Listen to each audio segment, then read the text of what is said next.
olmadı gözüm yaşına.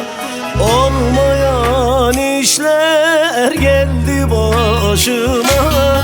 Ben bu ömrümde yar bulamadım. Olmayan işler geldi başıma.